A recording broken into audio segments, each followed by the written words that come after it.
High in a cottonwood tree, in a nest the size of a small car, a female bald eagle settles onto her eggs the way her kind has for longer than this country has existed. And then one of them cracks. Not from a chick fighting its way into the world. It cracks under her own weight, the shell so thin it gives way like paper. She tries again the next spring, and the spring after that, and the same quiet thing is happening in nest after nest across the country while almost no one is watching. By the early 1960s, the most recognizable bird in America, the one stamped on the money and the back of the Great Seal, is failing to reproduce on its own soil. And when biologists finally went looking, they found a number that should have set off alarms in every state. In the entire lower 48, there were only 417 nesting pairs left. The thing that eventually saved them was real. But to use it, the country first had to ban something else. And that decision still starts arguments today. To understand how the national bird almost vanished, you have to go back to a time when the sky was full of them. When the founders chose the bald eagle for the Great Seal of the United States in 1782, the bird was not a rare sight. It was everywhere.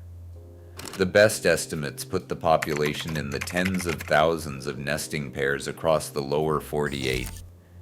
Eagles perched over nearly every major river, fishing the coastlines, riding the open air above the Great Lakes.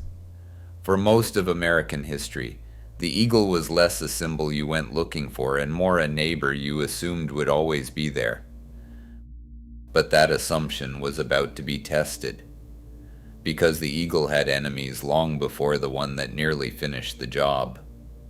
For decades, the birds were shot on sight, treated as a threat to livestock and fish, with bounties paid for killing them. None of that, though, compared to what arrived in a spray can after the Second World War. It was called DDT, and when it appeared in the 1940s, it looked like a miracle. Crop dusting planes swept low over American fields, leaving white clouds of it drifting across the corn and the cotton. It killed the mosquitoes that carried disease and the insects that ate the harvest. And it worked so well that advertisements of the era called it safe enough to use around children and food. Towns sprayed it down the streets on summer evenings while kids ran through the mist. For a while, it seemed like the country had won its war against the insect world. But DDT did not simply disappear once it landed. It washed into the rivers and the lakes, soaked into the small fish, then built up in the larger fish that ate them.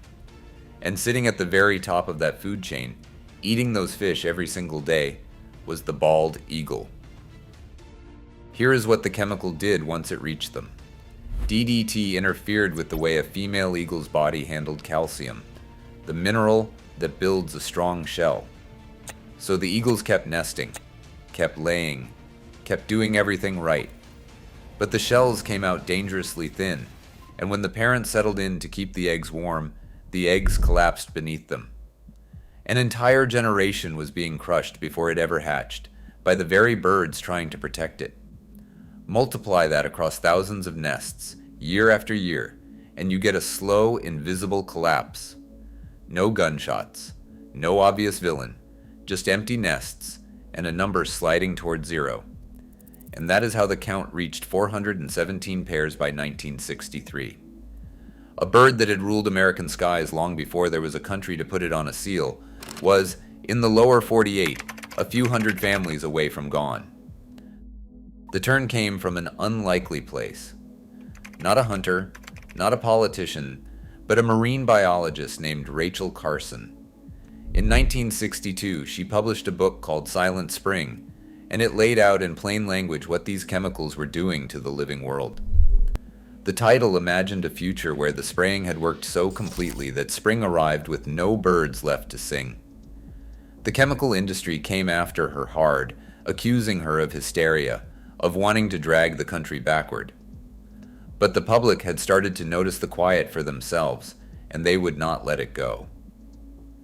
10 years later, in 1972, the federal government did something genuinely controversial at the time. It banned DDT across the United States. Think about what that actually meant.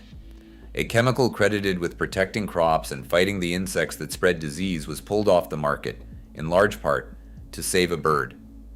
The next year, in 1973, Congress passed the Endangered Species Act, and the eagle became one of the first creatures it protected. And then, slowly, the eagles answered. With DDT out of the water, the next generation of eggshells came back strong enough to hold a chick. Biologists climbed hand over hand to nests at the tops of the tallest trees to check the eggs, and for the first time in years they were finding them whole. Wildlife crews raised young eagles by hand and released them along rivers and forests where the species had disappeared. It was not fast. An eagle takes 4 or 5 years just to reach breeding age, so every gain was measured in patience. But the line on the chart had finally stopped falling and started to climb. 400 pairs became 1,000. 1,000 became several thousand. The empty stretches of river slowly got their hunters back, that unmistakable silhouette returning to the branches above the water. By 2007, the recovery was undeniable, and the bald eagle was taken off the endangered species list completely. And the numbers since then are almost hard to believe. The last full government survey counted more than 71,000 nesting pairs in the lower 48, and over 316,000 individual eagles riding skies that were nearly empty just 60 years before. From 417 pairs to that. It stands as one of the greatest comebacks in the history of American wildlife. But it leaves a hard question sitting on the table, and I genuinely want your answer to it. The country pulled a useful chemical off the market, one that protected crops and fought the insects that spread disease. And it did that in large part to rescue a single species. Was that the government doing exactly the job it is supposed to do, protecting something the whole nation shares? Or was it the government going too far, choosing one bird over the people who depended on that chemical? Where is your line?